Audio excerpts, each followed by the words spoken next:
Good afternoon and welcome everybody to the first lecture in our series on post-colonial approaches to building just peace.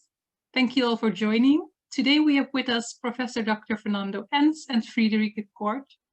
Fernando Enns holds the chair for Peace Theology and Ethics at the VU Amsterdam. He's also the director of the Amsterdam Center for Religion and Peace and Justice Study and the director of the Center for Peace Church Theology at the University of Hamburg. Fernando's research focuses on peace and justice from a theological and ethical perspective. Friederike is the research assistant and PhD candidate of the Center for Peace Church Theology at the University of Hamburg in Germany. They will now speak on the topic Epistemic Violence, Revisiting Just Peace from Post-colonial Perspectives. Fernando and Friederike, thank you so much for being here, and I give the floor to you. It's a pleasure to see you all. It's a pleasure to see you all in this first lecture of our series. Thank you, Laura, for introducing us to this space. We hope to have some good time together, and also following up then with the coming lectures that we hope to see you again. The team of the Amsterdam Center for Religion, Peace and Justice Studies is really happy to provide these lectures. And well, I have the privilege together with Friederike to start the lectures. So this is the first one. Let me share my screen here. So we have prepared some slides for you so that it's easier for you to follow what we try to communicate here. Epistemic violence, I hope, can you see the slide? Yeah, good. Epistemic violence, revisiting just peace from post-colonial perspectives. As an introduction, I will start and then Friederike will come in at a later moment. A speaking example that illustrates the necessity to revisit peace ethics from post-colonial perspectives.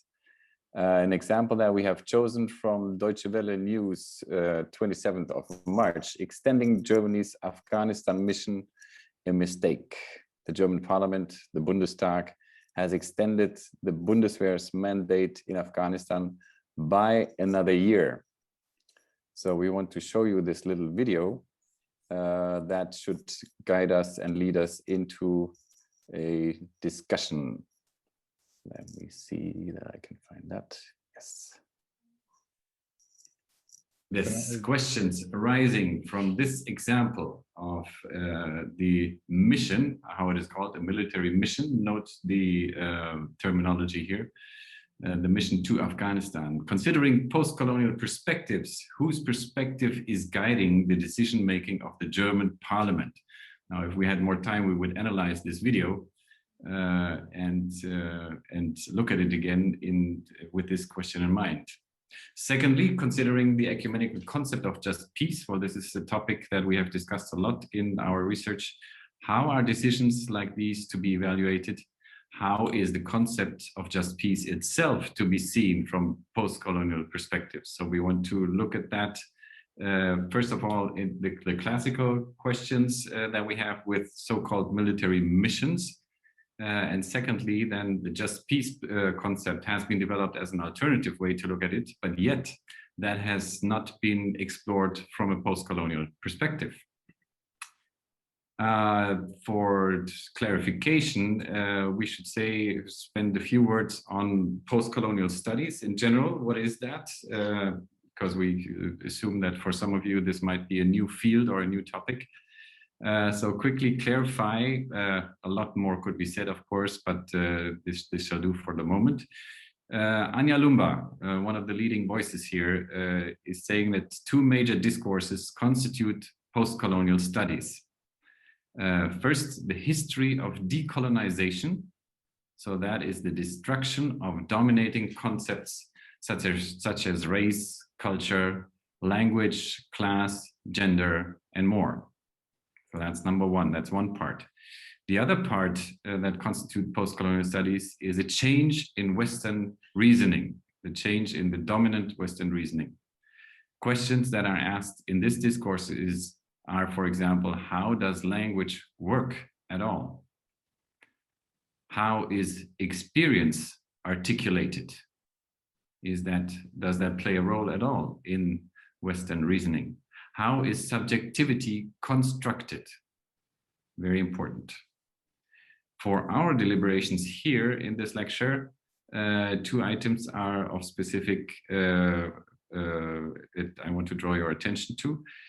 First of all, diverse perspectives. So we will look into the possibilities of diverse perspectives, especially those who are not heard in the dominating discourse, following this, the post-colonial studies approach. And secondly, epistemic violence as a key term and concept. Second clarification in our introduction is the just peace concept. Again, not for all of you, this is common knowledge, so we want to bring that to remind you of that. Quoting from the Just Peace Companion World Council of Churches. A collective and dynamic yet grounded process. This is what the definition of just peace is. A collective and dynamic yet grounded process of freeing human beings from fear and want, of overcoming enmity, discrimination, and oppression, and of establishing conditions for just relationships that privilege the experience of the most vulnerable and respect the integrity of creation. So you could detect here that already in this just peace concept, we speak about privilege of the experience of the most vulnerable, that we will come back to that. Perspective is decisive here. Secondly, the way of just peace is fundamentally different from the concept of just war, and much more than criteria for protecting people from the unjust use of force. In addition to silencing weapons, it embraces social justice, the rule of law, respect for human rights, and shared security. The construction of justice for peace is done through social justice, the rule of law, respect for human rights, and shared human security. Again, this is when we speak about the concept of just peace, we have to keep that in mind. And we know the different dimensions of just peace, peace in the community, peace among peoples, peace in the marketplace, peace with the earth. This has all been developed, and this is all part and shows us part of the just peace concept, and shows us the wide scope that the just peace concept is taking. Later added also as a categorically different source and approach, peace with the self, the transformative spirituality that we have added later to the concept. Another aspect, and this is then we have the different aspects that we need here, is non-violence, because we will come to that. Non-violence is key to the just peace concept. Let me read to you a few paragraphs so that it becomes clear where it comes from. Jesus told us to love our enemies, pray for our persecutors, and not to use deadly weapons. His peace is expressed by the spirit of the Beatitudes. Despite persecution, Jesus remains steadfast in his active non-violence, even to death. His life of commitment to justice ends on a cross, an instrument of torture and execution. With the resurrection of Jesus, God confirms that such steadfast love, such obedience, such trust leads to life. This is true also for us. This is what the churches have been saying. Well, this fits very well into this Thursday just before Good Friday and Easter Sunday. The churches are called to speak out against injustice, to advocate peace, to show solidarity with the oppressed, and to accompany victims. Refusing to condone violence and following a way of non-violence indicate how Christians are to respond to a violent world. Jesus met his own violent death with non-violence, and his way remains the model for Christians to follow in overcoming violence. Practicing forgiveness and engaging in processes of reconciliation together with active, life-affirming non-violence are basic marks of the way of just peace. So keep in mind, non-violence is very much key to the whole concept, and we will come back to that. Now, questions arising from the example, a war in Afghanistan, provided by the German or sanctioned by the German government, keeping in mind the whole alternative approach of just peace, we want to focus on the three questions here, or on the three chapters that we have prepared. So number one is whose perspective? These are the questions that come now from the post-colonial studies. Whose perspective is taken into consideration? Here we will talk about epistemic violence in more detail. Secondly, we saw the quotation in the just peace concept: establish conditions for just relationships that privilege the experience of the most vulnerable. So there we have this distinct perspective. But here we want to bring in from post-colonial studies the question from Gayatri Spivak: can the subaltern speak? And finally, nonviolence as a regulative principle of the just peace concept. The force of nonviolence. Here we want to refer and bring into this discussion the new book of Judith Butler. Just one note of limitation: the concept of just peace is based on a distinct Christian theological exploration, developed and supported by various churches and traditions within the World Council of Churches. In this lecture, we will not include reflections specifically on the theological ethical implications. It is more about bringing in the post-colonial approach and perspectives into this dialogue, so that has to be left out for another space. And with this, we go to the first chapter of our little lecture here. Friederike. Thank you, Fernando, for the introduction, and welcome also from my side to this lecture. As you just heard in the introduction, we have a rather broad question to many different aspects, and I now have the pleasure to take you to the first aspect and introduce to you the concept of epistemic violence. Maybe it's new for you, maybe it's not, but we will first do some elaborations on what epistemic violence is about, and then connect it to the question of just peace in a post-colonial rereading of just peace.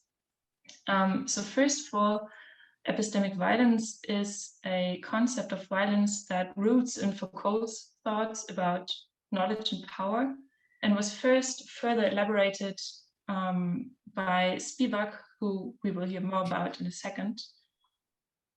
The concept of epistemic violence is pretty well known in post-colonial studies and broadly discussed, but it hasn't been really discussed yet in peace and conflict studies or peace ethics, and that's why we chose epistemic violence to include it in our thoughts about just peace. We chose Claudia Brunner as an author to help us elaborate more on epistemic violence. She is an Austrian researcher and currently professor at the University of Klagenfurt at the Center for Peace Studies and Peace Buildings. Her main fields of work are peace and conflict studies, post-colonial studies, and gender studies. And in 2020, her book, Epistemic Violence, Knowledge and Power in the Colonial Modernity, was published. The book is German only, so all the quotes that will follow soon are a free translation. And it's basically a very comprehensive theorization of the relationship between knowledge or science and violence. So her main question she asks is basically, it sounds very basic, what is epistemic violence and how does it work? And I chose the definition she gives us, which is, by epistemic violence, I mean the contribution to violent social relations that is inherent in knowledge itself, in its genesis, formation, organization, and effectiveness. So what we learn here is that epistemic violence is about knowledge and describes violent phenomena that occur within the production of knowledge, the recognition or the valuation of knowledge, and also the transmission of knowledge. And it can basically occur on different dimensions, which I quickly want to explain to you. It follows a model which is quite common in post-colonial studies and social sciences, which is the coloniality of being, of knowledge, and of power. And I just want to apply this model on epistemic violence. So coming to the coloniality of being, it basically means that a person experiences violence, and that also works for epistemic violence, even though it's not a direct form of violence like being hit. But people experience that their knowledge is not recognized, so they are even maybe excluded from discussions or discourses, or if they want to contribute, their knowledge is not valued, they are not heard or not understood. And maybe a good example is that many refugees who come to Europe studied something, has worked in a special job, and when they come to Europe, they are suddenly not allowed to work in that job because maybe their education didn't meet certain academic standards. So an individual can experience forms of epistemic violence. On a second dimension is the coloniality of knowledge, which is about normalizing violence. So basically, knowledge in science was used to justify violent practices like racism or slavery. Here we talk about the roots of epistemic violence in colonialism. So when there was colonialism starting in Europe, spreading all over the world, a lot of violence occurred, and that needed somehow to be justified. So the best example is the invention of the concept of race, which was discussed and invented just to justify all the violence that suddenly happened according to colonialism. But it also refers to the fact that how our academic life is structured. There are disciplines who were invented, and there were standards that were established according to a modern science paradigms. So that's about also a form of epistemic violence. And then there is the third dimension of epistemic violence, which is the coloniality of power, which means structuring violence. So categories like gender or race were invented, and they suddenly divided the whole world. So from a Eurocentric perspective, it was tried to divide the world, to structure the world, to rule the world. And for that, categories like gender and race were used, and they also shaped the life, the quality of life of people, the way they had access to resources. So this edge was created, like an epistemic edge, it could be called. So that, as you can maybe recognize, epistemic violence is deeply connected with colonialism. And on the next slide, yes, there's just a little summary. So epistemic violence has a specific origin, which is Europe, a specific history, which is colonialism and capitalism, specific modes of functioning, racism and sexism as a basis of global division of labor and resources, and it produces specific subjects who participate in these processes in different positions and degrees of impact. So that's maybe why it's important to further elaborate on epistemic violence also in post-colonial studies and post-colonial re-lectures, rereadings of certain topics. But now just so a little further to the link between epistemic violence and just peace. So what epistemic violence criticizes is that science is often seen as a space where there is no violence or which is reducing violence. And epistemic violence or thinking about epistemic violence makes us realize that science is not a violent-free area. So science and knowledge is deeply formed by violence. So of course, also peace studies have to think about their entanglements with violent relations with epistemic violence. So nonviolence shouldn't be seen as a claim of peace and conflict research, but rather as a challenge to peace and conflict research to think about their own entanglements. And now we could ask where these violent structures can found within peace studies, and in this special case also in the concept of just peace. Go to the next slide. Exactly. So coming back to the coloniality of being, like the experience of certain people that their voices are not heard in the discourse, that their knowledge is not valued. We have to think about who is included in the discourses, who is excluded, whose knowledge is and whose voice is recognized. That's the question we can learn from epistemic violence, and which also leads us to our next chapter, which is about Gayatri Spivak, who asked the question in a very specific and famous way, I would say. All right. So, having taken notice of this terminology, epistemic violence, this is also a terminology that Spivak is using in her writings.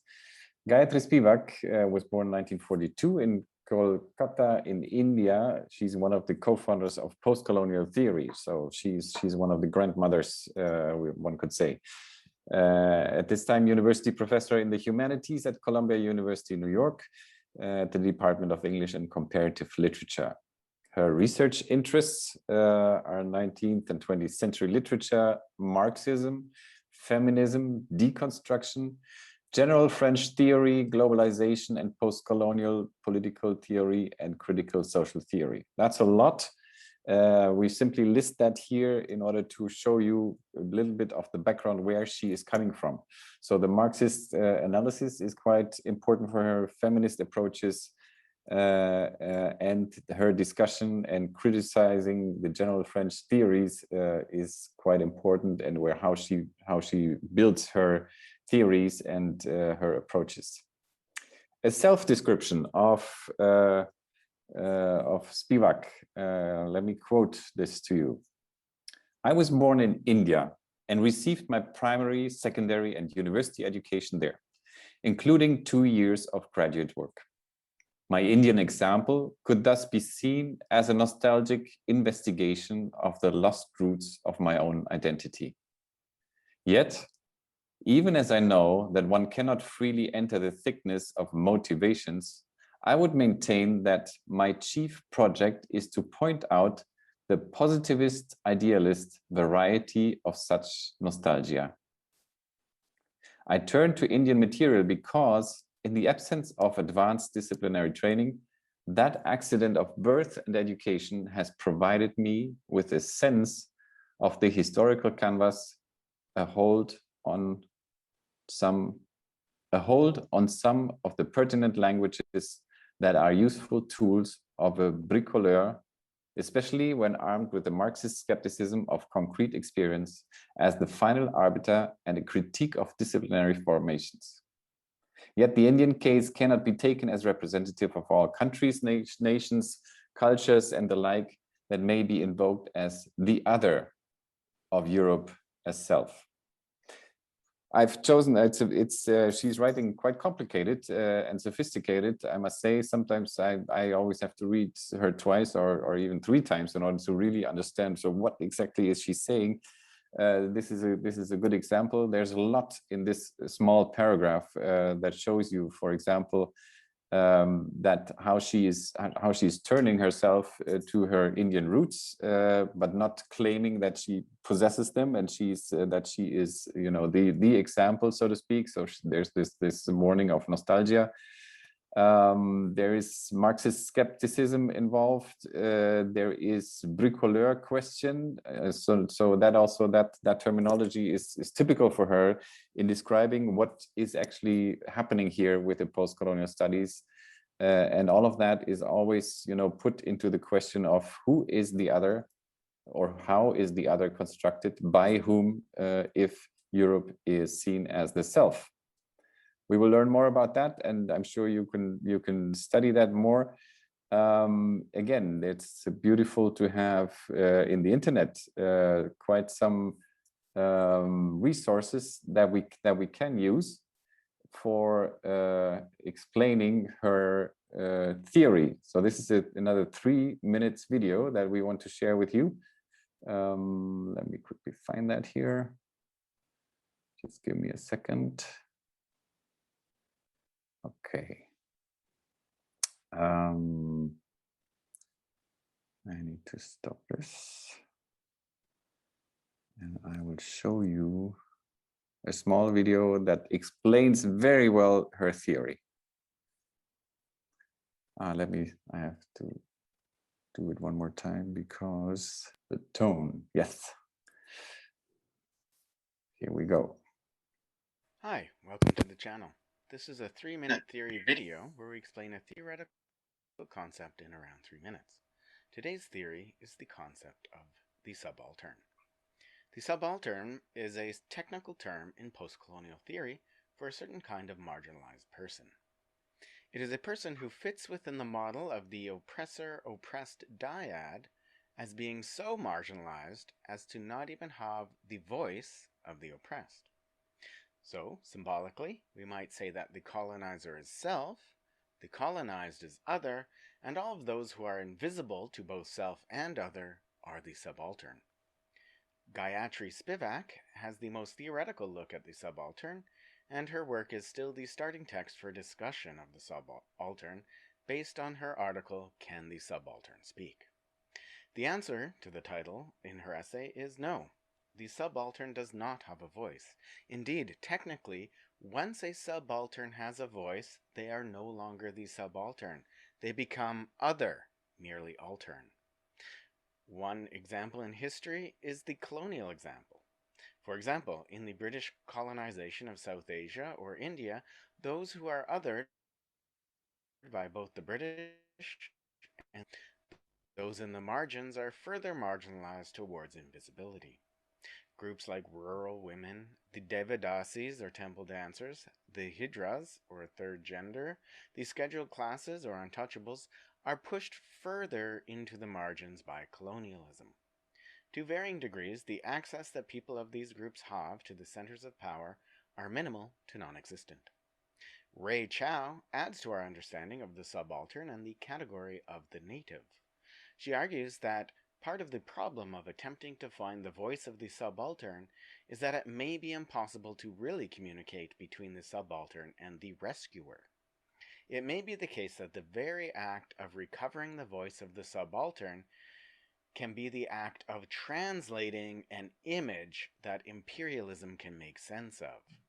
That is, our attempt to retrieve the native from its absence in our imperial histories can easily become a kind of co-optation or appropriation that becomes more about our own visibility than that of the native.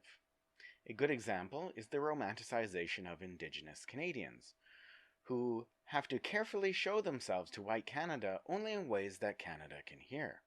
This makes certain ways of being and knowing inaccessible, and maybe even unintelligible for non-natives, or even some natives themselves. So, to sum up, the subaltern is a technical term to speak about some of the processes of marginalization that happen within the colonial and the neo-colonial situations, identifying demographics of people who are inaccessible to the centers of power. Thanks for watching.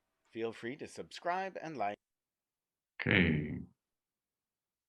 So I find this video myself, I find that very helpful because it's I mean, in such a short summary, the main things are explained, the main thoughts of Spivak's theory.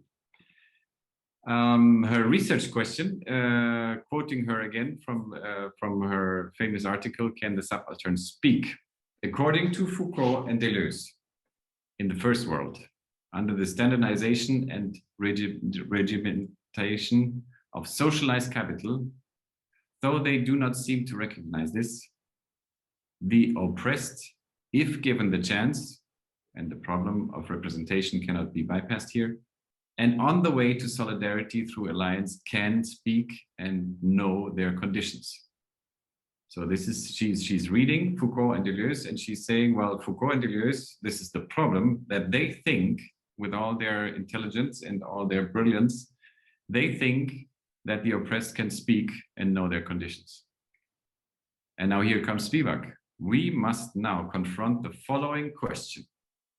On the other side of the international division of labor from socialized capital, inside and outside the circuit of the epistemic violence of imperialist law and education, supplementing an earlier economic text, can the subaltern speak?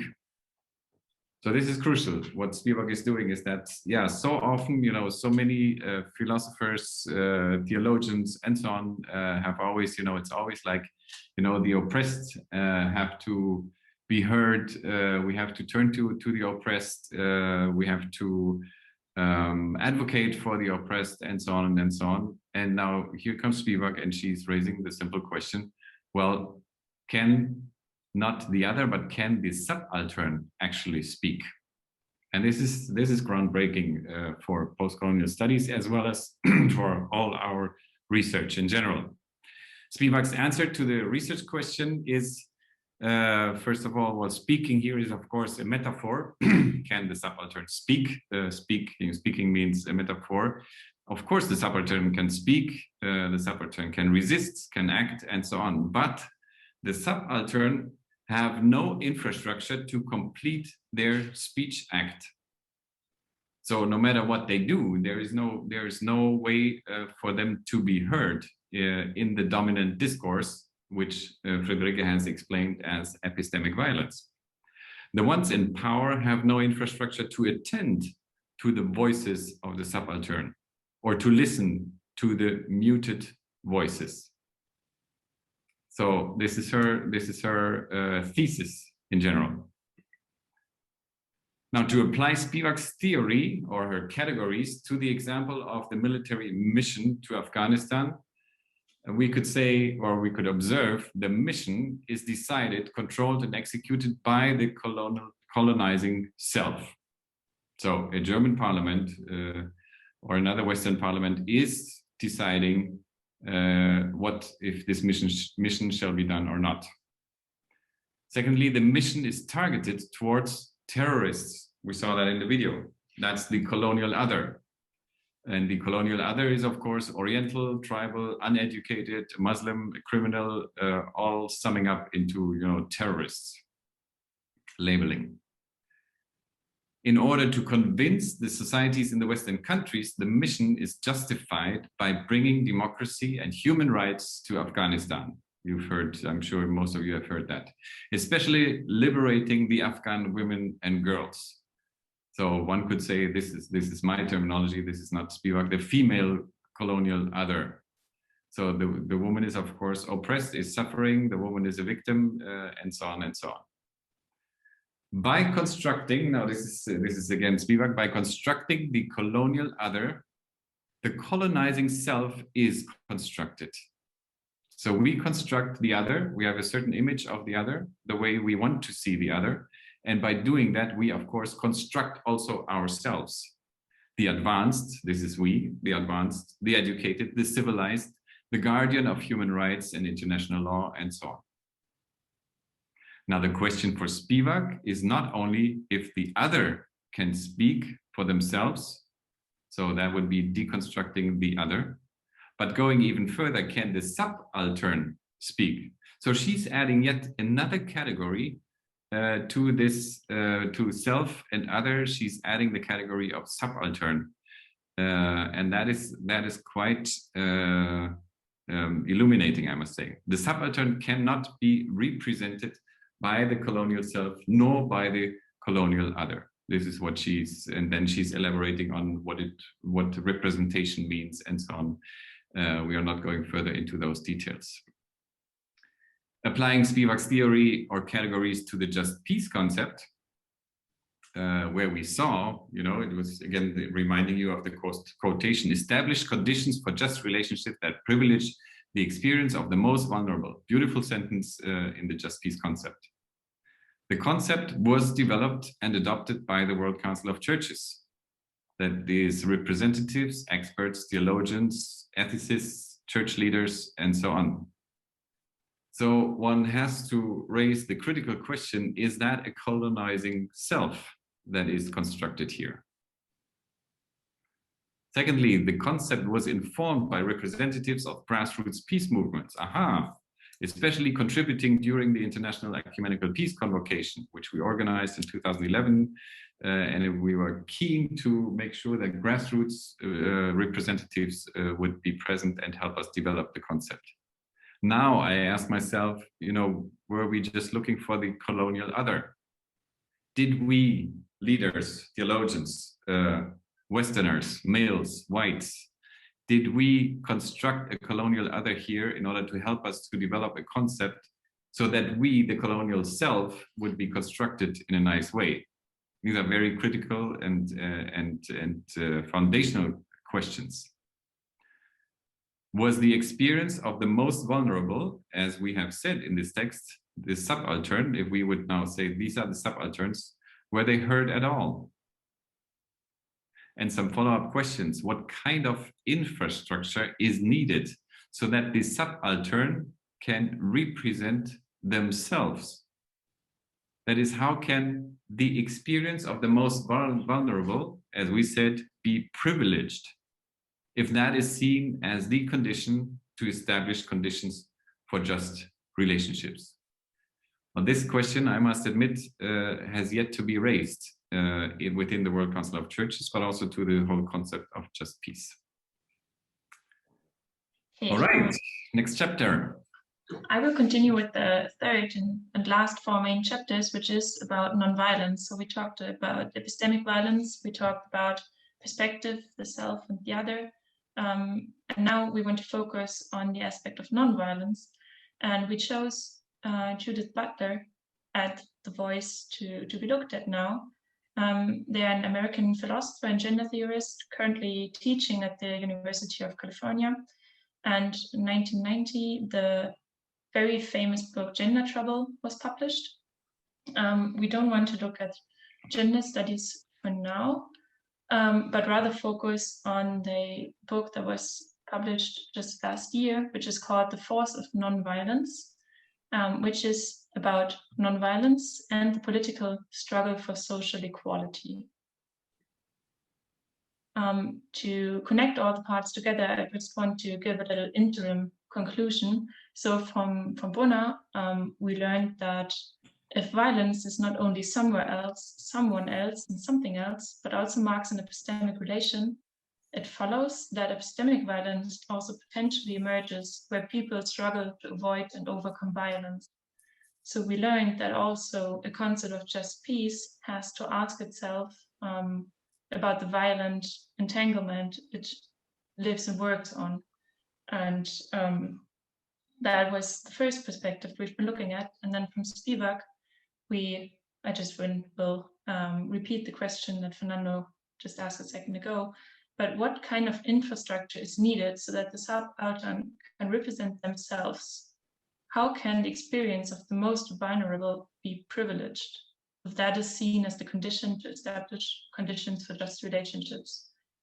So these are the two main insights we just gained. And now we want to focus on Butler to see if they offer approaches to overcome epistemic violence and peace ethics and create that infrastructure to establish conditions for just relationships.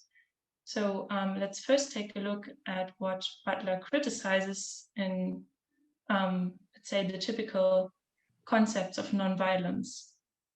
So she states that epistemic violence happens when a certain oppositional group is classified as threatening to a certain other, as maybe the ruling political system.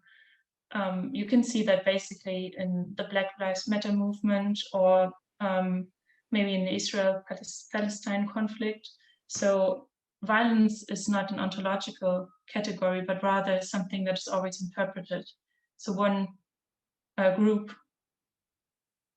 categorizes another group as violent or as threatening, and therefore acts of violence are justified. And Butler also talks about the problem of the self and the other. So when talking and thinking about nonviolence, there is often the exception of so-called self-defense. And Butler asks, what kind of self is meant by that? Self can be me as a person, but self can also my family or the people of my country. So the self always depends and is always opposed to the other that is constructed. And even in practicing non-violence, the distinction is not between the self and the other, is ever abolished. So even there's always the difference between the one who protect others and the ones who need to be protected, but they're basically never on the same level. So these dualism persists, And lives are always different, given different values. For example, there is collateral damage considered, or there are lives that are worth protecting, worth doing a military intervention to save certain people and others not. So life is always valued differently, and that's the main problem of nonviolence. Let's take a little exactly further. What Butler does now is establishing the idea of the ethics of radical equality. And a very important term for that is the so-called grievability, or Betrauerbarkeit in German. And it basically says that the ethical and political practice of nonviolence can rely neither exclusively on the dyadic encounter nor on the bolstering of a prohibition. It requires a political opposition to the biopolitical forms of racism and war logics that rely on phantasmagoric inversions that occlude the binding and independent character of the social bond.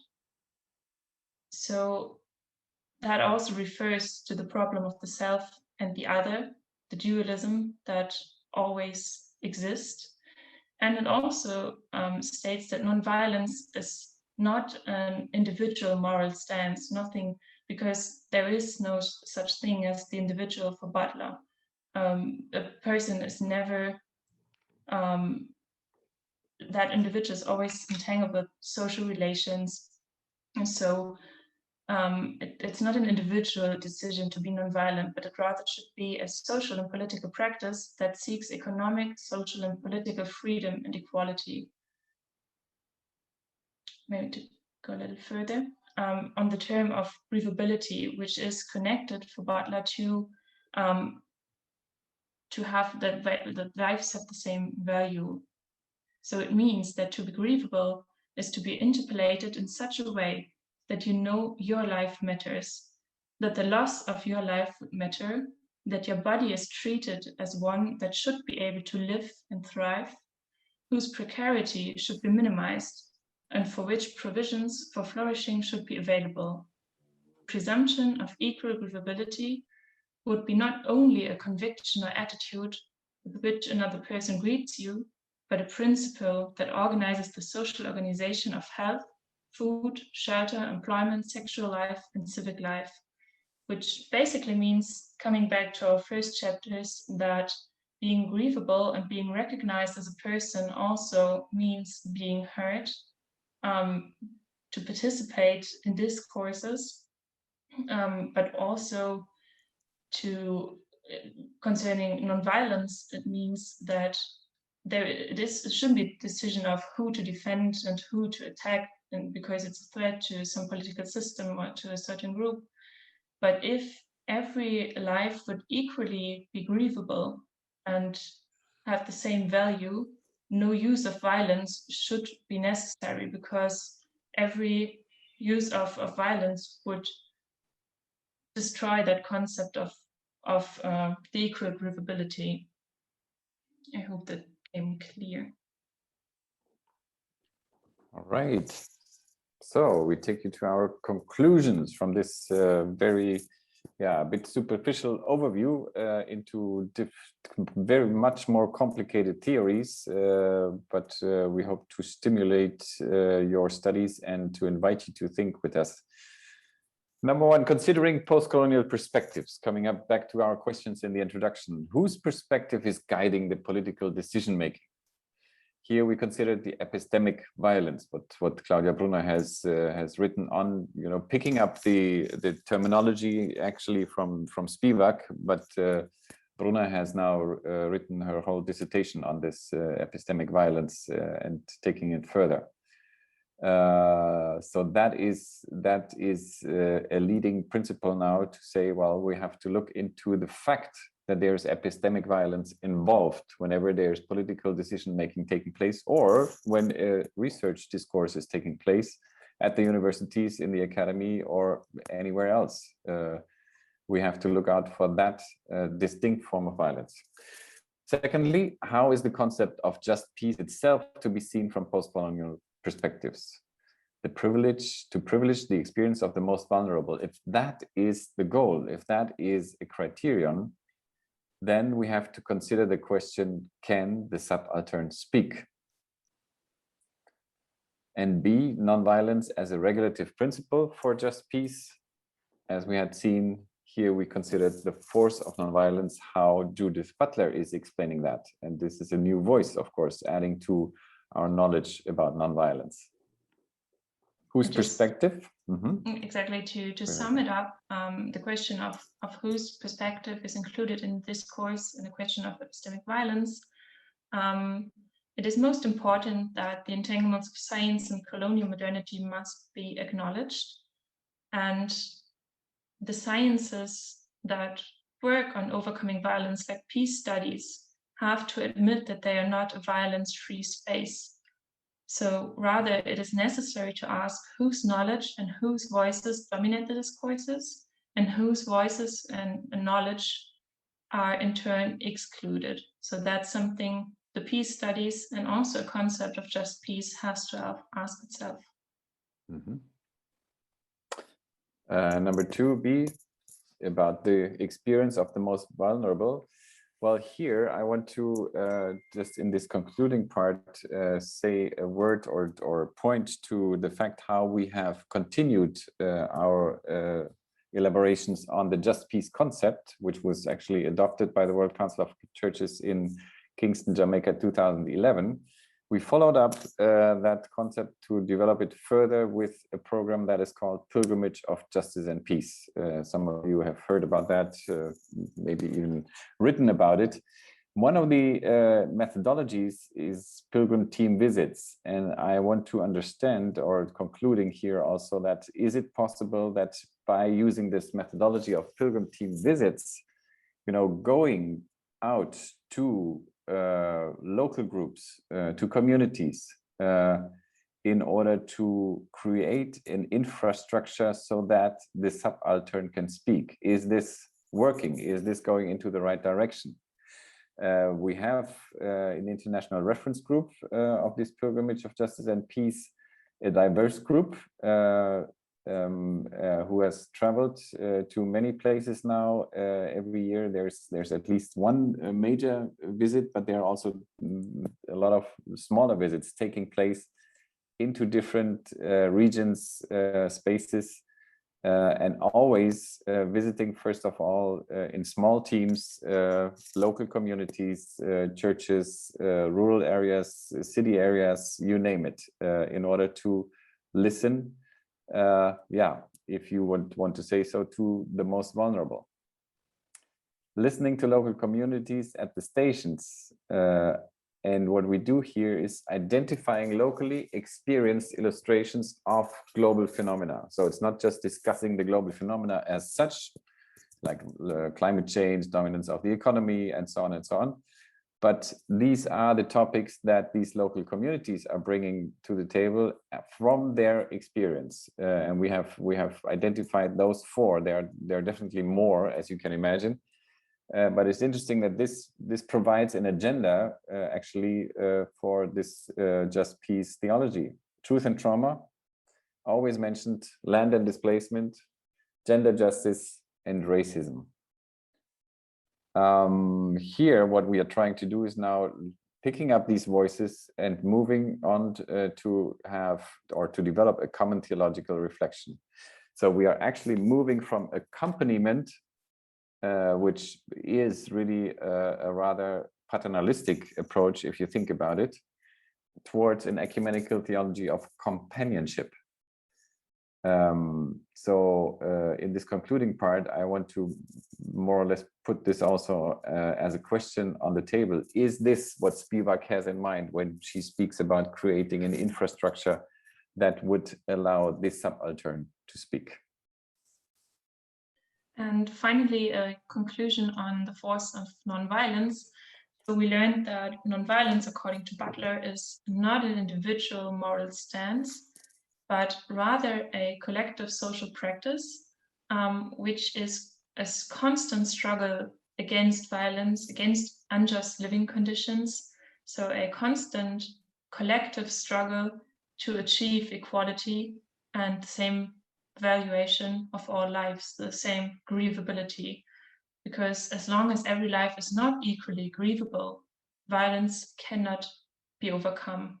That's the thesis of Butler. Okay, we have a small bibliography here. We will share the slides later. And we have some questions prepared for the next step in this session, if you want, and we can always share that. But thank you so much for listening. That was a lot. We realized that, a lot to encompass.